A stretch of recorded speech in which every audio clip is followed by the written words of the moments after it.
Hi friends, welcome to my channel అండి. సబ్బియ్యం చూడండి చాలా పొడి పొడిగా వచ్చాయన్నమాట. ఈ పొడి పొడిగా రావాలంటే స్మాల్ టిప్ యూస్ చేస్తే మీకు ఇంత పొడి పొడిగా వస్తాయన్నమాట. చూడండి ఎంత సింపుల్గా ఎంత పొడి పొడిగా ఉన్నాయో. ముందుగా మనం ఏం చేయాలంటే సబ్బియ్యం అనేది మనము ఒక 2 hours నానబెట్టిన తర్వాత ఆ వాటర్ అంతా మళ్ళీ మొత్తం తీసేసి ఒక 2 hours అలాగా వదిలేసామంటే అలా పొడి పొడి ఆడతాయి అన్నమాట. మనం ముందుగా ఏం చేయాలంటే ఒక ప్యాన్ పెట్టుకొని అందులో పల్లీలు బాగా వేయించి మిక్సీ పట్టుకోవాలండి.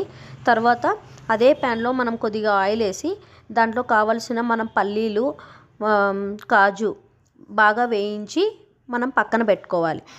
అది పక్కన పెట్టుకున్న తర్వాత అదే ప్యాన్లో మనము మిర్చి, ఆవాలు, జీలకర్ర, మిర్చి, కరివేపాకు, కొత్తిమీర, ఇందులో మనము వెజిటేబుల్స్ అయినా వేసుకోవచ్చండి, లేదు అంటే ఆలు మాత్రమే అయినా వేసుకోవచ్చు. నేనైతే ఆలు, పచ్చిమిర్చి, బఠానీ వేసి చేస్తున్నాను అన్నమాట.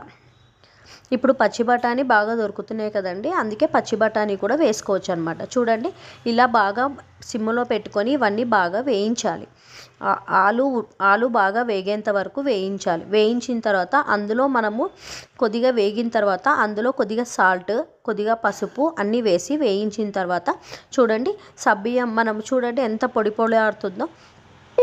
ఇలా సబ్బియ్యం వేసి కలిపేయడమే అనమాట. స్టవ్ ఆఫ్ చేసేసి ఇలా కలిపేసిన తర్వాత మనము ముందుగా పల్లీలు వేయించి పెట్టుకున్నాం కదండి, ఇందులో లాస్ట్లో ఫైనల్గా మనం పల్లీ పొడి కొత్తిమీర వేసిన తర్వాత ఫైనల్గా మనము వేయించి పెట్టుకున్న పల్లీలు, కాజు అన్నీ వేసి ఒకసారి కలపాలి అన్నమాట. కలిపిన తర్వాత మనకి ఇందులో బాగా టేస్ట్ ఇచ్చేది ఏంటి అంటే పల్లీల పొడి అండి. పల్లీలు వేయించి మనం మిక్సీ పట్టుకున్న తర్వాత అది వేసి ఇందులో కలిపితే చాలా సింపుల్గా ఈజీగా టేస్టీగా ఉండే సబ్బియ్యం ఉప్మా. ఈ వీడియో మీకు నచ్చినట్టయితే like and share and subscribe friends. Bye bye.